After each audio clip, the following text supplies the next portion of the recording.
परमेश्वर के महान और अद्भुत अनुग्रह से ये समय परमेश्वर ने हमको एक बार फिर से प्रदान कर दिया है कि हम बाइबल के कुछ ऐसे रहस्यों के ऊपर से पर्दा हटाने का प्रयास कर रहे हैं जिनको हमने पढ़ा तो हजारों बार है, लेकिन उसको हमने कभी भी उस प्रकार से नहीं समझा है जिस प्रकार से अब हम उसको समझने का प्रयास कर रहे हैं। और जिस प्रकार से पिछले हफ्ते हमने अय्यूब के जीवन के अंदर छिपी हुई भविष्यवाणियों को समझने का प्रयास किया था, या यूं कहें कि हमने अय्यूब की पुस्तक के अंदर जो भविष्यवाणियों का पैटर्न दिया हुआ है उसको हमने समझने का प्रयास किया था। हम आज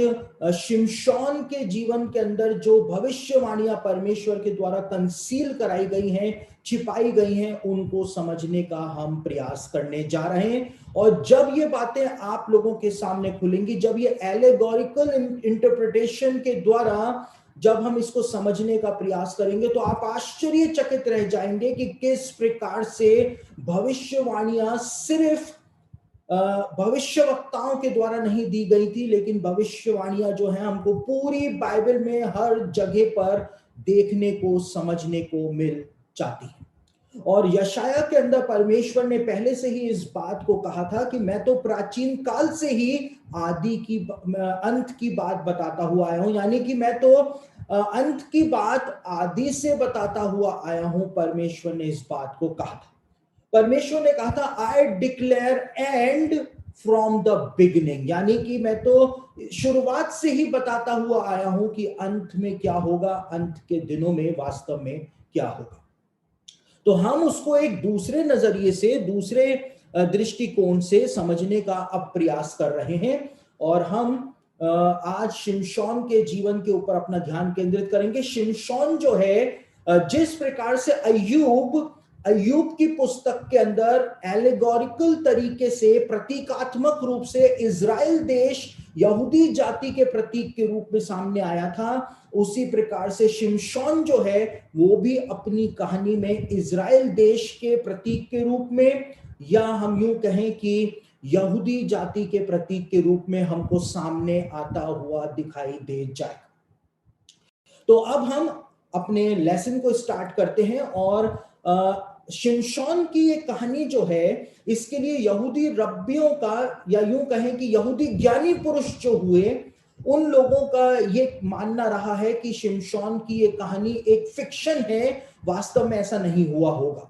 और इसके पीछे एक कारण भी है। यहूदी जो ज्ञानी पुरुष थे, जूइश सेजेस जो थे, या जूइश स्कॉलर्स जो थे, वो वास्तव में छिपाना चाहते हैं कि एक इजरायली ने किस प्रकार से परमेश्वर का अपमान किया, परमेश्वर को नीचा दिखाया। परमेश्वर ने उसको जन्म दिया था, लेकिन उसके बाद जो उस बात को छिपाने के लिए ऐसा लगता है कि यहूदी ज्ञानी पुरुष इस बात को कहते हुए आए हैं कि शिमशोन की कहानी जो है वो एक फिक्शन है, यानी वो काल्पनिक है।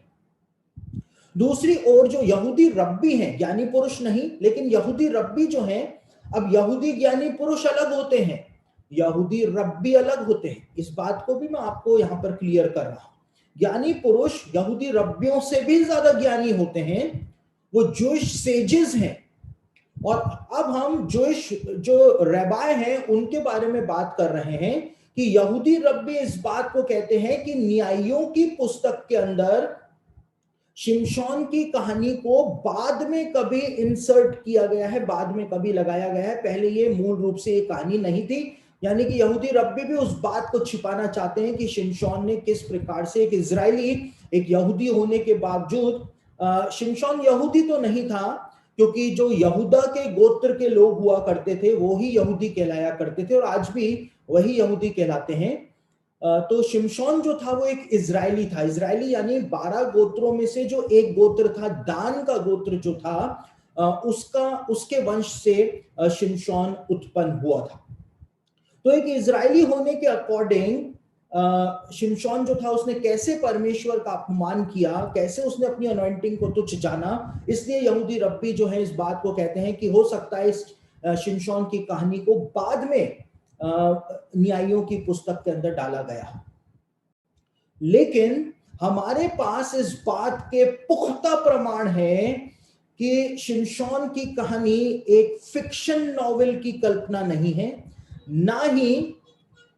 शिमशोन की कहानी को बाद में न्यायियों की पुस्तक के अंदर इंसर्ट किया गया है, क्योंकि नए नियम के अंदर वो प्रमाण दिया हुआ है कि शिमशोन एक ऑथेंटिक व्यक्ति था जिसका वास्तव में जन्म हुआ था और वो कोई काल्पनिक चरित्र नहीं था। और कहां पे नए नियम में बताया हुआ है? इब्रानियों की पत्री उसका 11 अध्याय 32 से लेकर 34 वचन पढ़े तो वहां पे इब्रानियों के लेखक ने शिमशोन को हीरोज ऑफ द फेथ के अंदर इंक्लूड किया, विश्वास के नायकों में इंक्लूड किया, और इस बात को बताया कि किस प्रकार से शिमशोन ने बड़े बड़े काम किए थे। यानी शिमशोन एक ऐतिहासिक व्यक्ति था, वास्तविक व्यक्ति था, उसने वास्तव में वो सारे काम किए थे जो न्यायियों की पुस्तक में बताए हुए हैं। और ये सिर्फ जैसा मैंने आपको बताया कि यहूदी रब्बी और यहूदी ज्ञानी पुरुषों के द्वारा शिमशोन, क्योंकि खुद की इज्जत बचाने के लिए वो शिमशोन को एक काल्पनिक पात्र जो है वो घोषित करने का प्रयास करते हैं। दूसरी ओर शिमशोन के जीवन के अंदर एक और जो सबसे महत्वपूर्ण घटना घटित हुई थी, वो ये घटित हुई थी कि शिमशोन जो था उसका एक मिरेकल बर्थ हुआ था। लेकिन ये मिरेकल बर्थ जब उसका हुआ था तो उस समय जो स्वर्गदूत था जिसका नाम अद्भुत था, वो शिमशोन की मां के पास आया था। अब देखिए यहां पर एक और बहुत महत्वपूर्ण बात आपको समझनी पड़ेगी कि बाइबल में हर किसी के नाम बताए गए हैं, यहां तक कि स्त्रियों के नाम भी बताए गए हैं, लेकिन शिमशोन की मां का नाम बाइबल में नहीं बताया गया है। शिमशोन की मां को गुमनाम रखा गया है। शिमशोन की मां को सिर्फ मिसेस मानो, यानी मानो उसका पति था, सिर्फ पति के नाम से ही जाना जाता है। यानी श्रीमती मानो के पास स्वर्गदूत आया था, स्वर्गदूत का भी नाम बताया गया है कि वो स्वर्गदूत का नाम अद्भुत था, लेकिन शिमशोन की मां का नाम नहीं बताया गया। तो मिसेस मानो जो थी उनके पास स्वर्गदूत आता है और स्वर्गदूत आकर के मिसेस मानो को कहता है कि तेरे पुत्र उत्पन्न होगा, लेकिन तू मदिरा का और दाख मधु का सेवन बिल्कुल भी मत करना, और वो नाजिर होगा। और नाजिरों की ये व्यवस्था थी कि नाजिर जो हुआ करते थे परमेश्वर के, मूसा की व्यवस्था में गिनती की पुस्तक उसका 6 अध्याय 1 से 3 में यदि आप पढ़ेंगे तो नाजिरों की व्यवस्था बताई हुई थी कि वो अपने बाल नहीं कटा सकते थे और वो दाख मधु और मदिरा दोनों नहीं पी सकते थे, और साथ ही साथ वो किसी मरे हुए को भी नहीं छू सकते थे। ये नाजिरों की व्यवस्था थी। तो बताया था कि उसके सिर पर कभी छुरा मत फिरने देना, वो दाख मधु कभी नहीं पिएगा, मदिरा कभी नहीं पिएगा, किसी मरे हुए को भी वो नहीं छुएगा। और मिसेस मानो जो थी यानी शिमशोन की मम्मी जो थी, उनको भी कहा गया था कि तू अब से कभी भी ये मत पीना, दाख मधु और मदिरा मत पीना। देखिए बाइबल में तो ऐसा नहीं बताया गया है न्यायियों की पुस्तक में, लेकिन स्वर्गदूत ने जो मानो की पत्नी से कहा तो हमको एक संकेत मिलता है कि हो सकता है कि मानो की पत्नी यानी शिमशोन की मां जो थी वो दाख मधु और मदिरा पिया करती थी, इसीलिए उसको कहा था कि तू ये बिल्कुल भी मत पीना। अब हो सकता है कि मिसेस मानो जो थी वो दाख मधु और मदिरा का सेवन किया करती होंगी, हो सकता है। और यदि वो कंसीव करने के बाद भी यानी गर्भ धारण करने के बाद भी उसके गर्भ के अंदर शिमशोन आ जाता, उसके बाद भी यदि वो मदिरा और दाख मधु का सेवन करती रहती तो क्या होता? उस तो का जवाब जो था वो स्वर्गदूत ने नहीं दिया था, स्वर्गदूत ने सिर्फ प्रतिबंधित किया था तू ऐसा सेवन मत करना। लेकिन उस तो का जवाब जो है वो हमको आज हमारे समय की जो मेडिकल साइंस है वो प्रदान करती है।